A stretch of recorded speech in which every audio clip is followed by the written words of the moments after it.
Now we do problem 92. So we answer question by question and we thinking we answer.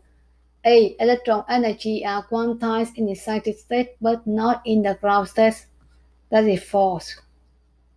Right?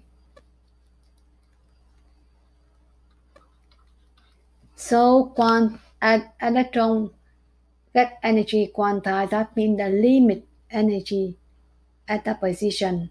So we remember at n level, electron get different energy, n equal to energy difference. So each level, electron get quantized energy. So A, that false.